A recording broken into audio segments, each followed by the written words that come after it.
Hello दोस्तों, मैं आपका ट्यूटर मोहम्मद काशिफ एक बार फिर से आप ही के चैनल स्टडी पॉइंट अररिया में आपका स्वागत है।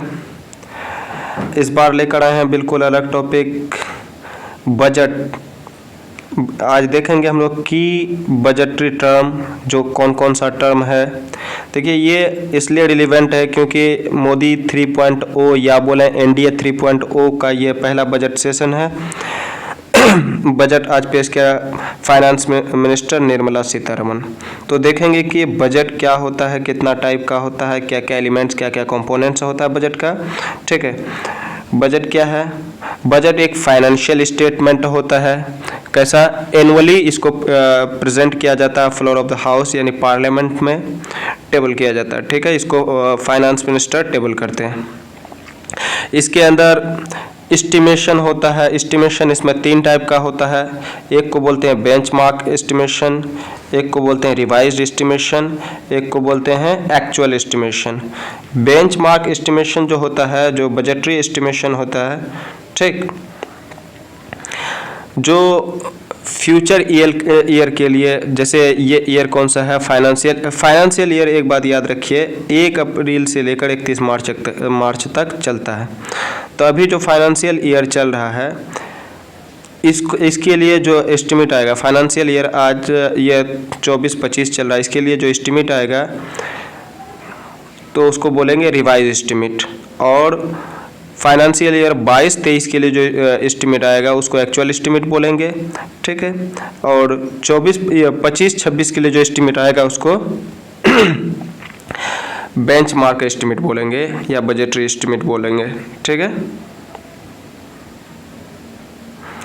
एक चीज़ होता है फिस्कल ईयर, ये तो बता ही चुके हैं। फिस्कल ईयर मतलब गवर्नमेंट का जो लेखा जोखा होता है उसका साल चलता है 1 अप्रैल से लेकर 31 मार्च तक। बजट 2 किस्म का होता है। ठीक है, रेवेन्यू बजट और कैपिटल बजट। कितना टाइप का? रेवेन्यू बजट मतलब the budget that deals with the revenue received and expenditure meet. ठीक है, जिस बजट में किसके बारे में बात करते हैं? रेवेन्यू रिसीट और बेंचमार्क एस्टिमेट। ठीक है, रेवेन्यू रिसीट क्या होता है और एक्सपेंडिचर। रेवेन्यू रिसीट मतलब जो भी टैक्स वगैरह से, चाहे direct indirect tax, excise duty वगैरह जिससे भी आता हो, जो भी टैक्स आया वो रेवेन्यू रिसीट में रखा जाएगा। ठीक है, और उस तरह के बजटरी स्टेटमेंट को क्या बोलते हैं? रेवेन्यू रिसीट बोलते हैं। कंपोनेंट्स क्या होता है रेवेन्यू बजट का? रेवेन्यू बजट का होता है receives including the tax revenue, income tax, corporate tax, GST and non tax revenue. जैसे क्या होता है? इंटरेस्ट और डिविडेंड। इंटरेस्ट जैसे सरकार ने किसी को लोन दे रखा है, या किसी कंपनी को या किसी देश को लोन दे रखा है, उससे जो इंटरेस्ट आएगा ये नॉन टैक्स रेवेन्यू हुआ। डिविडेंड मतलब सरकार का कहीं इन्वेस्टमेंट है उसमें से डिविडेंड आ रहा है। ठीक है, कोई रेंट आ रहा है, ये सारा नॉन टैक्स रेवेन्यू हुआ। ठीक है, capital budget, part of budget that deals with the capital received and payments. इसका कंपोनेंट क्या है? ये इसमें कवर होता है गवर्नमेंट बोरोइंग होता है। ठीक है, पीएसयूज वगैरह में जो इन्वेस्टमेंट है उससे जो रेंट आता है या और भी टाइप का रिसिप्ट है उसको किस में रखते हैं? लोन, फॉरेन रिसिप्ट वगैरह इसको रखते हैं कैपिटल बजट में। ठीक है, इसमें देखो रेवेन्यू बजट, और इसमें सिर्फ रिसीट की बात ही नहीं करते हैं, एक्सपेंडिचर की भी बात करते हैं। ठीक है, रिसीट और एक्सपेंडिचर दोनों की बात करते हैं। ठीक, एक चीज़ होता है फिस्कल डेफिसिट।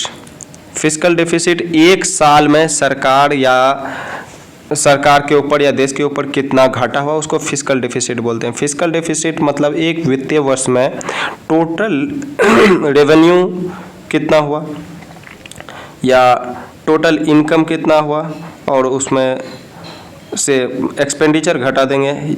अगर एक्सपेंडिचर ग्रेटर रहा तो उसमें क्या घटा देंगे? चूँकि डिफिसिट तभी होगा जब एक्सपेंडिचर आमदनी से ज़्यादा खर्चा होगा। तो total expenditure minus revenue receipt plus non debt या कैपिटल रिसीप्ट, जितना टाइप का रिसीप्ट है सबको माइनस कर देंगे तो हमारा क्या निकल जाएगा, फिस्कल डिफिसिट निकल जाएगा। ठीक है, रेवेन्यू डिफिसिट मतलब हुआ कि रेवेन्यू एक्सपेंडिचर जब बड़ा हो जाएगा, क्या हो जाएगा, रेवेन्यू एक्सपेंडिचर रेवेन्यू रिसीप्ट से ज़्यादा हो जाएगा। मतलब हमको टैक्स वगैरह जो है, जिस तरह का भी टैक्स हो, direct tax, indirect tax, corporate tax, income tax वगैरह से और नॉन टैक्स से जो सोर्स है उससे जो भी ये आया सरकार को इनकम आया, एक साल में सबको ऐड कर देंगे और रेवेन्यू एक्सपेंडिचर जितना हुआ, रेवेन्यू एक्सपेंडिचर किया उसमें से माइनस कर देंगे। अगर ये नेगेटिव आया तो रेवेन्यू डेफिसिट होगा, अगर ये पॉजिटिव आया तो रेवेन्यू सरप्लस बोलेंगे। प्राइमरी डिफिसिट, देखो प्राइमरी डिफिसिट होता है the fiscal deficit of the current years minus the interest payment on various borrowing. देश का जितना क्या बोलते हैं इनकम है, चाहे जिस भी सोर्स से हो, ये सॉरी जो फिस्कल डिफिसिट है मान लीजिए इसी करेंट ईयर का 22-23 का, सॉरी जो लास्ट फाइनेंशियल ईयर जिसका अभी एक्चुअल डाटा आया है कि उसका कोई एक फिगर है, मान लीजिए कि 10 रुपये या 10.5 फिस्कल डिफिसिट है। उसमें अगर इंटरेस्ट पेमेंट को माइनस कर देंगे प्रीवियस बोरोइंग से जितना लिया गया है सरकार, तो वो जो निकलेगा उसको प्राइमरी डिफिसिट बोलते हैं। यहाँ फॉर्मूला दिया fiscal deficit minus interest payment. ये क्या शो करता है कि सरकार को borrowing requirement of the government excluding the interest payment, जितना बोरो किया है, ठीक है। Gross domestic product, gross domestic product ये तो बहुत ही बेसिक टर्म है। मतलब एक साल के अंदर किसी भी स्टेट के यानी किसी कंट्री के बाउंड्री के अंदर जो भी गुड्स या सर्विसेज प्रोड्यूस हुआ है, उत्पाद हुआ है, उसका जो मॉनेटरी वैल्यू होगा तो वही क्या कहलाता है, gross domestic product. Gross fiscal deficit क्या होता है, ग्रॉस फिस्कल डिफिसिट होता है पूरे the excess total expenditure over the revenue receipts including the external grants and non debt capital receipts. जितना क्या हुआ कि डिफिसिट तब होगा जब क्या होगा, एक्सपेंडिचर ज़्यादा होगा। रेवेन्यू रिसीट्स या कोई भी ग्रांट वारंट मिला सबको ऐड करके जितना भी उसके बावजूद भी अगर एक्सपेंडिचर एक्सेस रह जाता है तो क्या हो जाएगा, ग्रॉस फिस्कल डिफिसिट बोलते हैं। ग्रॉस फिस्कल डिफिसिट मतलब ग्रांट को भी कैलकुलेट किया जाता है, डेट कैपिटल रिसिप्ट को, डेट कैपिटल रिसिप्ट मतलब हुआ जैसे क्या होता है कहीं से बोरो किए, ठीक है, इसको या डिसइन्वेस्टमेंट किए, ये सब को ऐड करने के बाद बावजूद इसके आप कर्ज में है तो इसका मतलब क्या हुआ, gross fiscal deficit. The primary revenue balance, the difference between the revenue receipts and the revenue expenditure excluding interest. इसमें इंटरेस्ट कैलकुलेट नहीं होता है, ठीक। रेवेन्यू रिसीट और रेवेन्यू एक्सपेंडिचर का जो डिफरेंस होता है यही का होता है प्राइमरी रेवेन्यू बैलेंस होता है। Plan and non plan expenditure, देखिए सरकार जो खर्च करती है दो तरह से करती है, एक प्लान तरीके से, एक नॉन प्लान तरीके से।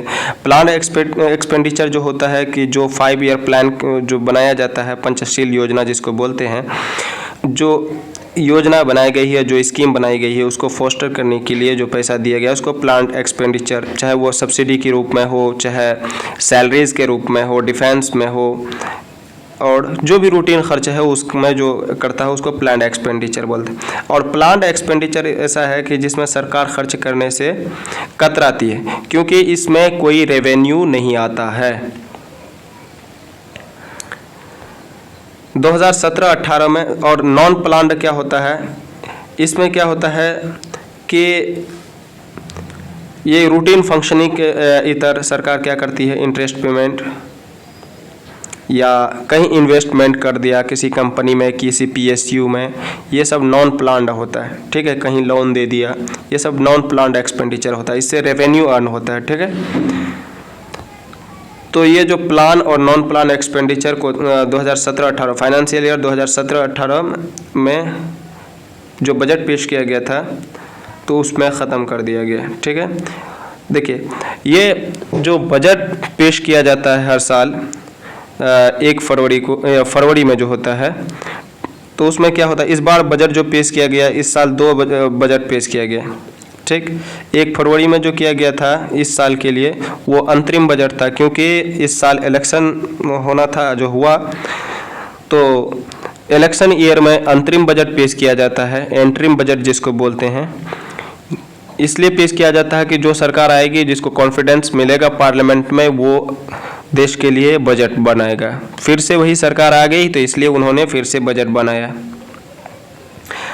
तो इस लिहाज से निर्मला सीतारमन जो है 7th कंसेक्यूटिव टाइम क्या की है, बजट पेश की है पार्लियामेंट में। ये इस लिहाज से तीसरा सबसे ज़्यादा बजट पेश करने वाला फाइनेंस मिनिस्टर बन चुकी है। इससे पहले सबसे ज़्यादा मोरारजी भाई देसाई है, दूसरा है पी चिदम्बरम, तीसरा ये हो गई। अगर ये अपना टर्म पूरा कर लेती हैं तो ये मोरारजी देसाई को भी सरपास कर देगी। देखिए ये जो बजट सेशन होता है, एक्चुअली ये क्या होता है कि सरकार चलाने के लिए या कंट्री को फाइनेंस करने के लिए जो भी नीड है उसको मीट करने के लिए, तो ये सरकार के फंड से जो पैसा निकाला जाता है वही क्या है, एक कॉन्सेंसस लिया जाता है पार्लियामेंट से। तो ये बजट बिल के थ्रू होता है। पार्लियामेंट अगर रिफ्यूज़ कर दे तो क्या होगा कि अकाउंट से पैसा नहीं निकल पाएगा, तो उसको क्या बोलते हैं, और सरकार गिर जाएगी। और बजट पास नहीं हो पाया तो समझिए सरकार गिर जाएगी। सॉरी, कोई फाइनेंस बिल। फंड 2 टाइप का होता है, 3 टाइप का होता है, sorry, consolidated fund, contingency fund, उसके बाद कौन सा है, पब्लिक अकाउंट।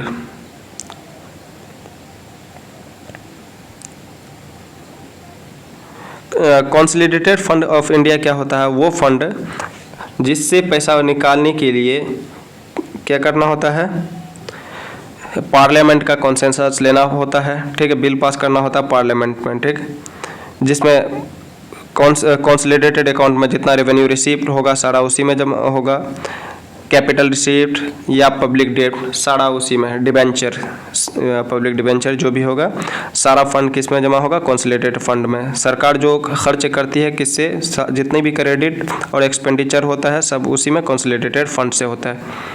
ठीक, और कॉन्टिजेंसी फंड होता है जो क्या होता है, जो किसके अंदर होता है, जिसका ऑपरेटर होता है प्रेसिडेंट। कॉन्टिजेंसी फंड में जो पैसा होता है वो किसी भी अनफोर्सीन मतलब क्या हुआ, अपरिहार्य परिस्थिति के लिए होता है। जैसे पैंडेमिक आया था तो उस टाइम कॉन्टिजेंसी फंड से पैसा दिया जाता है, या किसी वॉर के टाइम या और कोई भी time emergency situation, financial situation, emergency situation हो तो उस टाइम प्रेसिडेंट के प्रायर परमिशन के बाद ही उससे पैसा ड्रॉ किया जाता है। ठीक है, अब देखेंगे अकाउंट। 2 टाइप का हम लोग क्या पढ़ लिए, फंड पढ़ लिए, कंसोलिडेटेड फंड और उसके बाद contingency fund. Public account of India, ठीक है, account where the government acts as a banker. इसमें क्या होता है, गवर्नमेंट बैंकर के तौर पर काम करता है, फंड प्रोवाइड करता है किसको, फंड और सेविंग। ठीक, और डिपॉजिटरी बैंकर सब बैंक मतलब गवर्नमेंट एज अ बैंकर मतलब क्या होता है, बैंक का काम क्या होता है, फंड को एक्सेप्ट करना, सेविंग अकाउंट को एक्सेप्ट करना और डिपॉजिट्स को एक्सेप्ट करना। ठीक है, funds are not a part of consolidated fund are used for the specific purpose. Vote on account क्या होता है, a temporary measure to keep the government functioning until the bill budget is passed. ठीक, एक उपाय होता है, ठीक है, जिसमें क्या होता है, जब तक बजट पास नहीं हो जाए तब तक क्या होता है, गवर्नमेंट को फंक्शनिंग करने के लिए जो फंड चाहिए वो प्रोवाइड किया जाता है वोट ऑन अकाउंट के थ्रू।